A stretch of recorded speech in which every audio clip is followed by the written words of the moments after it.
houve sua escassez, o povo se tornou em silêncio, Deus se tornou em silêncio. E a palavra do Senhor vai dizer que o silêncio de Deus não se tornou uma semana, 2 semanas, 1 mês, 2 meses, 1 ano. A palavra do Senhor vai dizer que por 400 anos Deus se fez em silêncio para com Israel. Agora para imaginar, trazendo para os nossos dias de hoje. Às vezes quando Deus se faz em silêncio para conosco, talvez 1 semana, a gente já começa a entristecer. Talvez o silêncio de Deus se prolonga por 1 mês, a gente já começa a se agoniar. E quando o silêncio de Deus de 1 mês passa para o ano, a gente já está em uma forma definitivamente triste, angustiado e desesperado. Porque querendo ou não, o silêncio de Deus dói. Quem nunca passou pelo silêncio de Deus? Quantas vezes alguém entrou dentro da casa do Senhor e falou: hoje eu quero que Deus fale comigo. Deus. E você entra dentro da casa de Deus e Deus não fala nada com você, fala com o seu irmão do lado, fala com o irmão do outro e não fala com você, você sai dali angustiado, triste. Deus, às vezes você fala: Deus, o Senhor não está vendo o meu sofrimento. Deus, o Senhor não está vendo o que eu estou passando na minha casa. Deus, o Senhor não está vendo as pessoas se levantando comigo. O silêncio de Deus dói. O silêncio de Deus incomoda. Estava pregando ontem e eu trouxe em algo essa passagem. A palavra do Senhor vai dizer que quando os filhos de Deus se apresentou diante de Deus, a palavra do Senhor vai dizer que também se apresenta Satanás. E quando Deus olha para Satanás, olha para ele e fala: ei, Satanás, de onde tu vens? Ele olha e fala: Senhor Deus, eu venho de rodear a terra e passear por ela. O engraçado é que naquele momento Deus fala, sabendo de tudo, fala: tu observaste o meu servo Jó? Ele fala assim: observaste. E tu sabe que na terra não tem homem semelhante a ele. Porque ele é temente, sincero e desvia do mal. E na terra não há ninguém semelhante a Jó. E naquele momento Satanás, talvez dentro do coração cheio de ira, eu falei: eu vou fazer uma prova com ele. Ei, tu fala assim de Jó, tu elogia Jó, mas deixa você tirar tudo aquilo, porque tu fala que Jó é isso, Jó é aquilo, mas tu tem que sacar do Jó de bênçãos. Deus. Jó tem uma família bem estruturada, mas tira tudo isso e tu vai ver que ele não vai blasfemar contra você. E naquele momento Deus, sabendo que era o servo Deus, Deus falou: vai, toma, tira. A palavra do Senhor vai dizer que Satanás tira as riquezas de Jó, tira a família, os filhos de Jó, mas uma coisa ele não conseguiu tirar, que era a presença de Deus na vida de Jó. Novamente ele volta no mesmo lugar com a cara de tacho, e Deus novamente olha para ele: ei, tu tem observado Jó? Como eu falei com você, sincero, temente e desvia do mal. E na terra não tem ninguém semelhante a ele. E ele novamente fala: olha, tu fala assim, é fácil, mas deixa eu tocar nos ossos, na carne, e tu vai ver que ele vai blasfemar contra o seu nome. E naquele Deus fala: toca na carne, toca nos ossos, mas não toca no meu servo, porque é meu escolhido. Satanás tocou. E por alguns dias Deus se fez em silêncio na vida de Jó. Imagina Jó perder a família. Imagina Jó perder tudo que ele tinha. E agora o silêncio de Deus na vida daquele homem se traz o quê? Tristeza, agonia. E o engraçado que quando vai chegando lá no final do livro de Jó, se eu não me equivoco, Jó 42, versículo, se eu não me equivoco, 29. Jó fala bem assim: Senhor, eu só ouvia o Senhor de falar, mas agora eu vejo. Agora eu contemplo a tua grandeza. Ei, naquele momento Satanás tirou a família, achou que ele ia falar, ele se abalou, mas ele não blasfemou. Satanás tocou na carne, nos ossos, achou que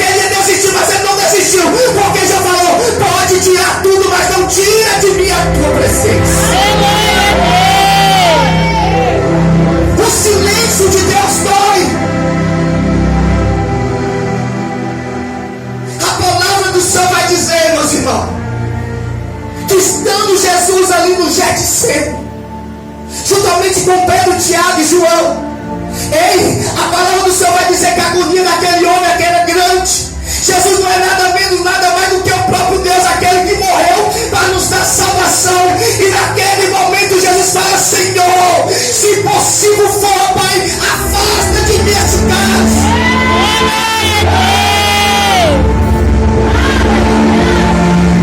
Se possível for, tira de mim essa agonia, porque eu não estou aguentando. E naquele momento ele olha, ele fala para ele mesmo qual é o propósito. Ele fala: Senhor, não seja a minha vontade, mas a sua vontade é a que prevalece. O mesmo Jesus, quando estava pregado na cruz, meus irmãos, ele fala: Eli, lema, sabachthani, onde se diz: Deus meu, por que me abandonaste? Senhor, o Senhor me abandonou. O Senhor não está vendo meu sofrimento. O Senhor não está vendo minha família como está, como meus filhos está, como meu esposo está. Mas Deus naquele momento talvez está vendo tudo. Mas Deus está esperando o momento certo de agir. Deus grande. Nem sempre que Deus está em silêncio é sinal de pecado. Mas muitas vezes que Deus se torna silêncio porque o que Deus quer fazer é grande lá na frente. Deus se torna silêncio na vida de Jó por alguns dias, mas o que Deus fez na vida de Jó, Ele não fez na vida de homem nenhum. E agora a gente se depara com Israel. Aleluia, Deus. 400 anos sem ouvir a voz de Deus, sem levantar nenhum profeta. Mas quando Malaquias pregava lá no final do livro de Malaquias, ele fala: eis que no grande dia terrível do Senhor enviarei Elias. E quando ele fala que a profecia, Malaquias se referia a um homem chamado João Batista. Porque da mesma maneira que João Batista pregava, era como Elias pregava lá no passado. E como o mesmo João Batista, o mesmo Malaquias profetizou a respeito de João Batista, foi escrito também lá no livro de Moisés, foi escrito também no livro de Isaías, ao qual a palavra do Senhor fala: e eis que o anjo do Senhor, aquele que vai vir preparar o caminho para o Salvador, o caminho para o Rei. E a palavra do Senhor vai dizer que, cessando os 400 anos de silêncio, Israel esteve em momento de declínio. Israel teve um momento de angústia. Israel teve um momento que pessoas invadiram reinos, invadiu Israel. Israel sofreu muito no momento de silêncio. Mas aquele momento de silêncio é para preparar a vida do Cristo. Aquele momento de silêncio em Israel é para preparar a vida do Salvador, a vinda do Salvador, aquele que vinha para salvar e remir a humanidade. A palavra do Senhor vai dizer que ali pregava esse mesmo profeta chamado João Batista. O engraçado é que a palavra que aquele profeta pregava não era a palavra de qualquer pessoa que está aqui hoje, queria ouvir de bom grado. A palavra do Senhor vai dizer que ali, estando João Batista à beira do Jordão, ele pregava: ei, raça de víbora, quem vos ensinou a fugir da ira vindoura? Ei, vocês produzem frutos maus, dignos. Aleluia. Vocês produzem frutos maus. Aleluia, Deus. Glória a Deus.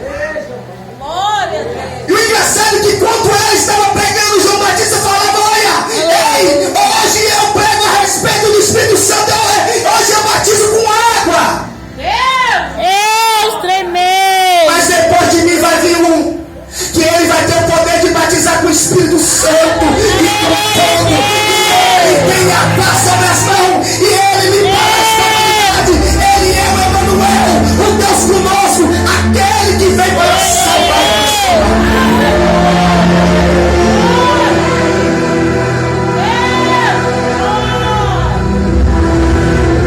A palavra do Senhor vai dizer que ia em encontro João Batista. Todo Israel, homens da lei, homens importantes, vinha ver João Batista lá na beira do Jordão. E quando João Batista via aqueles fariseus, escribas, ele dizia: raça de víbora, arrependei, porque vai vir a ira vindoura. Vocês pregam a respeito do céu, mas não tem nada no céu. E a palavra do Senhor vai de repente falar que quando João Batista pregava, se aproxima-se Jesus. E naquele momento que João Batista estava pregando, a palavra do Senhor vai dizer que Jesus vai se aproximando e ele fala: eis aí o Cordeiro de Deus. Eis aí o Cordeiro de Deus, aquele que tira o pecado do mundo. Eis aí o Cordeiro de Deus que tem o poder de transformar a vida. Eis aí o Cordeiro de Deus que tem o poder de transformar a família. Eis aí o poder de Deus que tem o poder de transformar casamento, vida de pessoa. Eis aí o Cordeiro.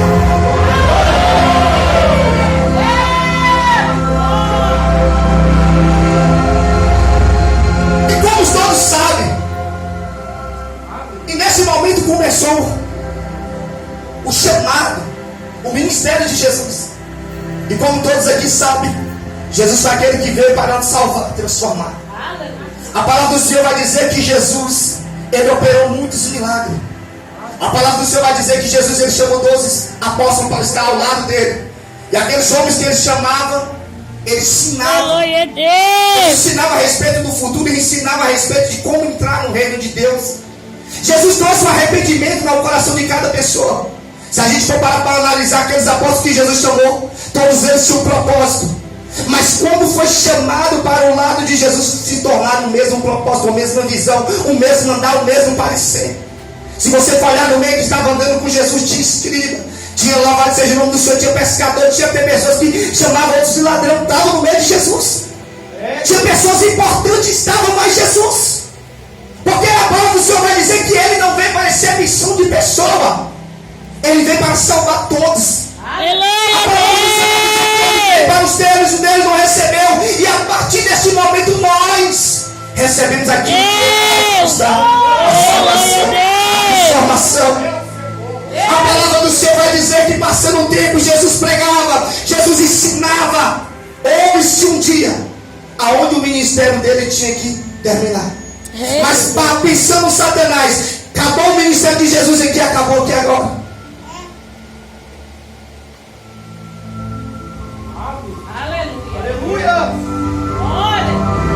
Se eu parar ele aqui agora, eu vou parar esse evangelho que está crescendo através desses 12.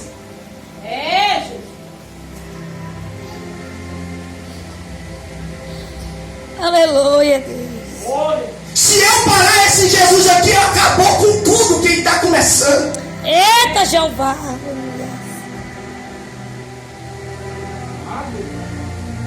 Se eu matar ele aqui, já era, o evangelho acabou. A promessa que foi desde lá de Jesus acabou. Aleluia. A palavra do Senhor vai dizer que condenaram o meu e o seu Jesus. A palavra do Senhor vai nos dar a entender que pregaram o meu e o seu Jesus sobre uma cruz. Foi cuspido, chicoteado, humilhado. E Satanás naquele momento talvez olhando ali, acabei aqueles sonhos. Acabei aquele propósito. Ei, Deus. Mas o propósito de Jesus não parava ali, o propósito de Jesus era mais. Talvez Satanás falou: vou matar o mestre e vai acabar, porque as ovelhas vão estar dispersas. A palavra do Senhor vai dizer que Jesus ele morre, ao terceiro dia ele ressuscita. Mas enquanto Jesus não vai ter um encontro com seus apóstolos, olha, para analisar. A palavra do Senhor vai dizer que teve um dia, estando Simão Pedro, ele falou: eu vou pescar. E naquele momento os discípulos, outras pessoas falaram: Pedro, se você vai, eu também vou.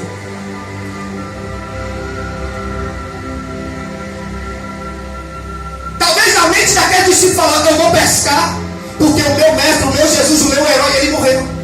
Eu vou voltar às mesmas vidas que eu tinha antes. Eu era pescador, vou voltar a ser pescador.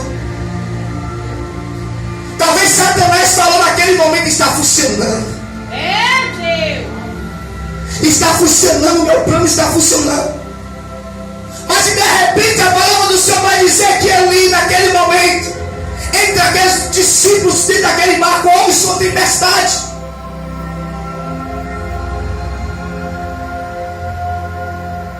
Aquele discípulo entra no barco, eles tentam pescar a noite toda e nada apanha. E de repente aquele discípulo começa a imaginar e lembrar o que eles sabiam fazer de melhor não estava dando certo. Talvez na minha, na sua vida é assim, o que a gente muitas vezes sabe fazer de melhor, vai ter uma hora que não vai dar certo. Porque uma vez deu certo na sorte, mas com Jesus vai dar toda hora. Mas sem Jesus não vai dar certo.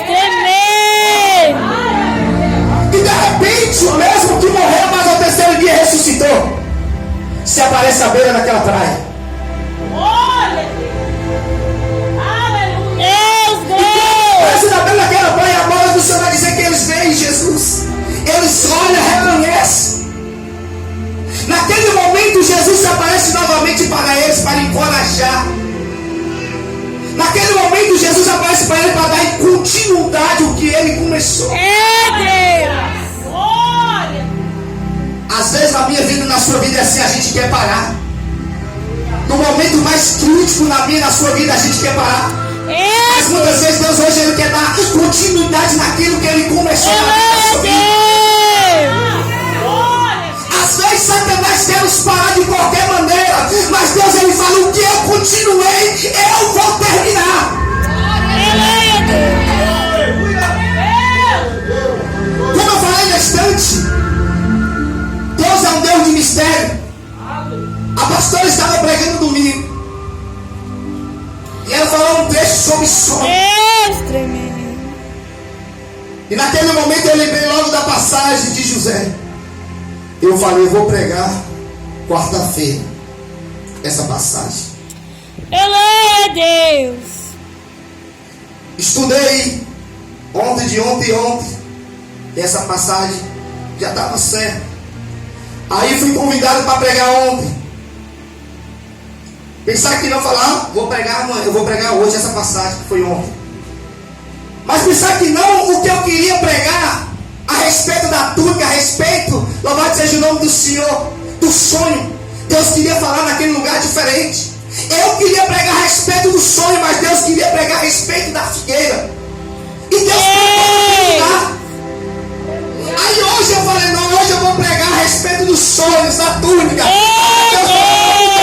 então eu vou pregar a mesma passagem que eu preguei ontem, não. Pregue hoje a respeito do Espírito Santo.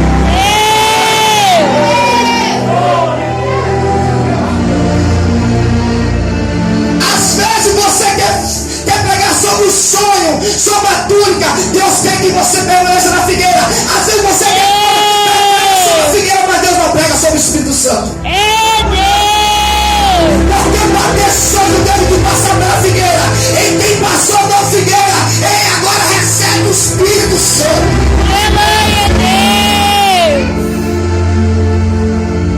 Os irmãos de José, eles falaram, eu vou tomar túnica. Eu vou tomar túnica. Deus. Tiramos a túnica dele. Lançamos eles na cova. Aprisionamos ele. É assim que Satanás quer tirar. Às vezes ele quer tirar minha túnica, quer nos lançar na cova e nos aprisionar. Mas o engraçado é que Deus fala para mim e para você, pode até tirar a túnica, mas não tira a presença de Deus. Pode até lançar o sonho na cova, mas aquele que é fiel e verdadeiro, ele realiza sonho. Pode até aprisionar o sonho, mas eu conheço um que tem a chave que abre todas as portas.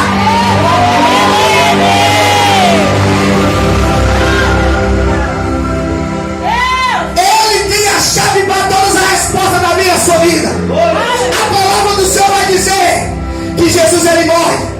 Passando 40 dias, Jesus estava pregando. Ele e todos viram, testemunharam Jesus pregando. E de repente os discípulos conversando com Jesus. Jesus falando a respeito do reino. Olha, vocês permaneçam naquilo que eu tenho falado. Vocês permaneçam no que eu tenho pregado. Porque o que eu tenho preparado para você é bem maior. Glória a Deus.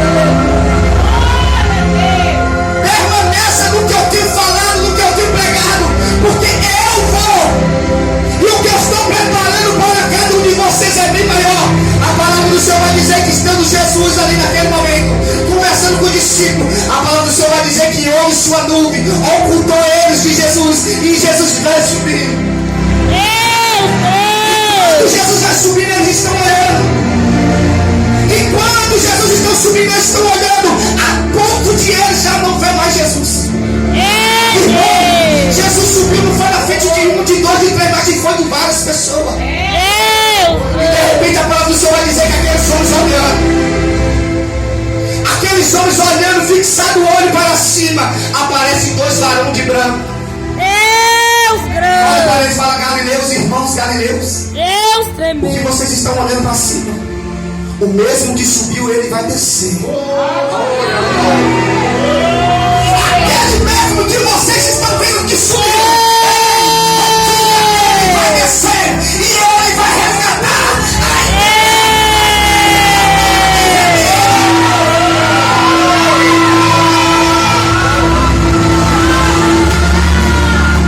Mas Jesus falou: permaneça em Jerusalém, porque Jerusalém é terra de promessa. Permaneça em Jerusalém, porque Jerusalém é terra de vitória. Permaneça em Jerusalém até quem está arrependido sobre essas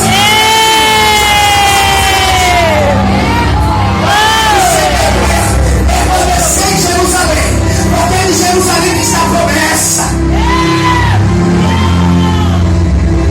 Permaneça na igreja, porque dentro da igreja eu estou te revertindo. Permaneça no caminho do Senhor, porque no caminho do Senhor eu estou te revertindo. Permaneça.